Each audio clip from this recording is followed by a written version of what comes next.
Malhargarh seat पे आएंगे विलक्षण सक्सेना जी, आपके पास आऊंगी। मल्हारगढ़ सीट पर भारतीय जनता पार्टी ने जगदीश देवड़ा को मैदान में उतारा है। कहा जाता है कि प्रदेश सरकार, 2 बड़े मंत्रालय इनके पास है और सरल छवि के चलते लोकप्रिय भी है। कांग्रेस ने परशुराम सिसोदिया को मैदान में उतारा है। कहा जाता है कि पिछला चुनाव हार चुके थे, सिंधिया खेमे से है, लेकिन भाजपा में नहीं गए। और पिछले चुनाव की अगर बात करें तो जगदीश देवड़ा भाजपा से थे, 11,872 वोटों से जीते थे। तो इस बार मल्हारगढ़ सीट का सियासी समीकरण क्या कहता है?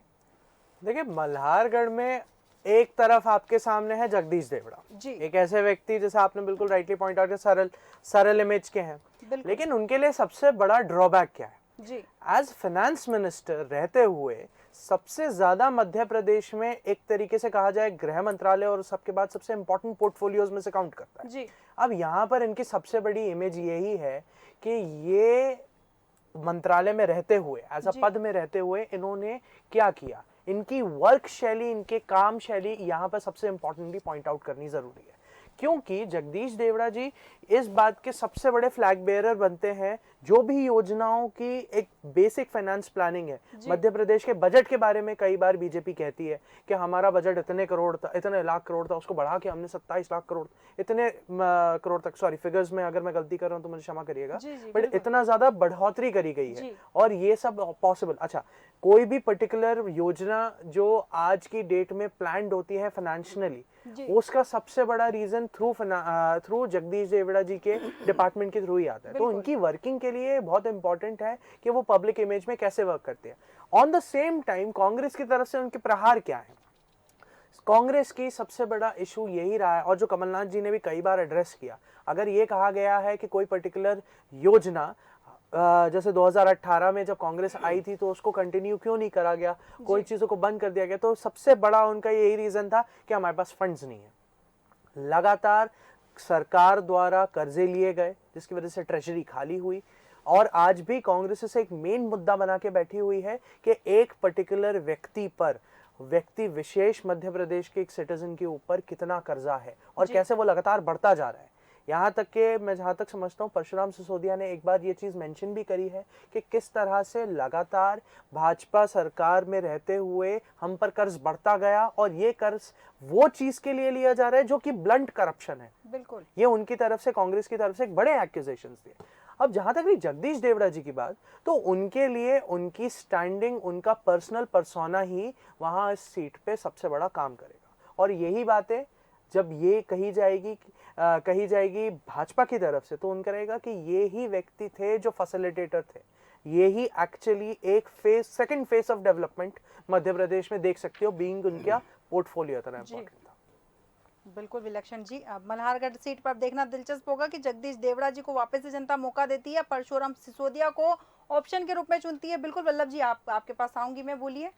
सिस्टम मैं ये कहना चाहता हूँ जी, प्रदेश या देश की अर्थव्यवस्था में कैसे रखना है, इसमें सबसे महत्वपूर्ण भूमिका होती है वाणिज्य आपके अर्थमंत्री की और मुख्यमंत्री की। तो जगदीश देवड़ा जी और शिवराज जी की जोड़ी बहुत अच्छी है जी। उसके बाद में इनका केंद्र से बड़े अच्छे रिश्ते हैं। आज अगर कोई लोग कहते हैं कि बेरोजगारी बहुत है, तो मैं ये कहता हूँ कि जो हाथ ठेला चलाने वाला है उसको भी 10,000 रुपये का कर्जा दिया। कर्जा सरकार ने अपने इंफ्रास्ट्रक्चर के लिए तो लिया ही है, साथ में गरीबों के लिए भी। अब जैसे मकान बन रहे हैं, मकान में उन्होंने कहा कि भाई इतना सरकार देगी, इतना आपको देना पड़ेगा। इस तरह से गरीबों की बहुत मदद की है। कोई आदमी एक हाथ ठेला लगा के कहीं खड़ा है और उसने भी अगर अप्लाई किया है तो उसको अर्थ की व्यवस्था हुई है। अब ये बात अलग है कि उसने उस अर्थ को वापस किया या नहीं किया। तो आर्थिक बेरोजगारी जो थी लोगों के बीच में, आज आप ढूंढने चले जाइए, आदमी नहीं मिलते, फालतू घूम लेंगे। और उसके पीछे का कारण एक और भी है कि जो फ्री की रेवड़ी मिलती है ना, इसलिए आदमी काम नहीं करना चाहता, लेकिन लाभ सबको मिल रहा है। तो इसमें सबसे बड़ा योगदान केंद्र सरकार का है। उसके बाद प्रदेश में इस स्थिति को कैसे लागू करना है, वित्त मंत्री और मुख्यमंत्री के हाथ की बात होती है, वो तय करते हैं।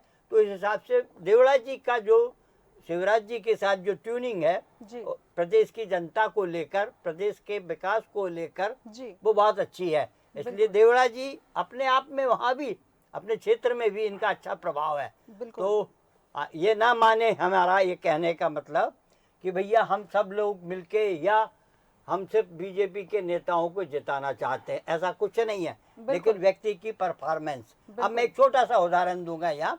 ये अपने अमित शुक्ला जी खड़े हुए हैं जी। अभी 2 दिन पहले उन्होंने एक महिला के साथ बदतमीजी करी।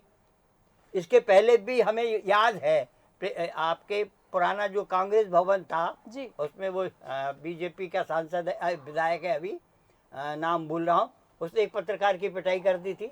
बहुत टूटा हुआ था मकान था, कांग्रेस का दफ्तर, खिड़की में से झांक रहे थे जी। तो कांग्रेस के ऊपर, कांग्रेस के लोगों के ऊपर ये आरोप निश्चित रूप से है। और इनकी इस गुंडागर्दी, मैं तो साफ शब्दों में कह रहा हूँ, इनकी इस गुंडागर्दी से लोग भी त्रस्त हैं। तो लोग उससे भी छुटकारा पाना चाहते हैं। कितना ही करो, अगर एक ईमानदार आदमी आ जाएगा तो क्या होगा। अब मैं एक चीज और यहाँ बता देता हूँ। कमल शिवराज जी ने, दिग्विजय सिंह जी ने सरकार के जाने के पहले पहले अपने कार्यकाल में 90 पत्रकारों के मकान खाली करवाए थे, और पत्रकार और अन्य लोगों के लिए क्या क्या शब्द बोले गए थे, उसका असर पड़ा। और फिर उसके बाद उमा भारती को के हाथ में बागडोर मिली थी प्रदेश की, तो जनता ने किसको चुना?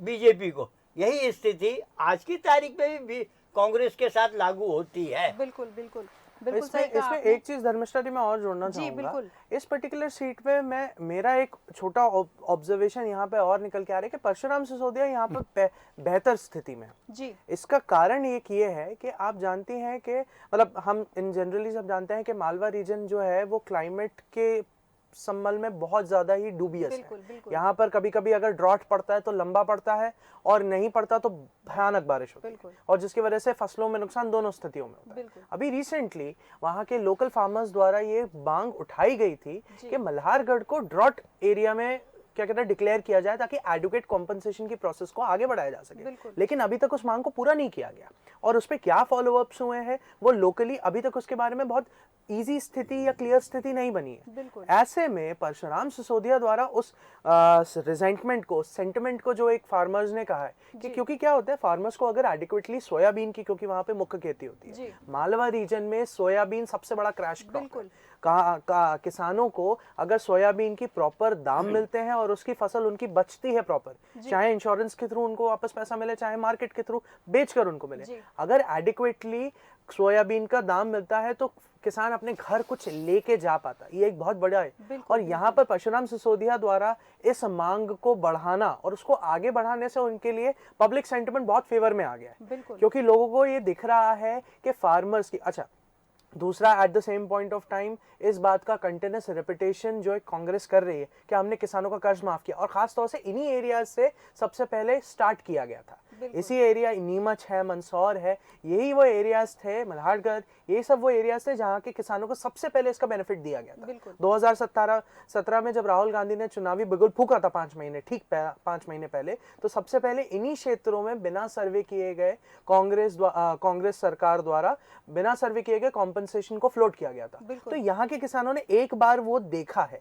तो उनके लिए ये जरूरी है कि अब एग्जिस्टिंग गवर्नमेंट भाजपा की, क्योंकि सेंटिमेंट भाजपा के साथ भले ही हो, लेकिन अगर उसे बेनिफिट नहीं मिला गया तो वो सेंटिमेंट कहीं और चला जाएगा, और इसका परशुराम सिसोदिया को बहुत फायदा होगा। बिल्कुल आपने सही कहा कि यहाँ परशुराम सिसोदिया की स्थिति मजबूत दिख रही है, लेकिन जगदीश देवड़ा भी कम नहीं। देखना दिलचस्प होगा कि जनता किसे आशीर्वाद देती है।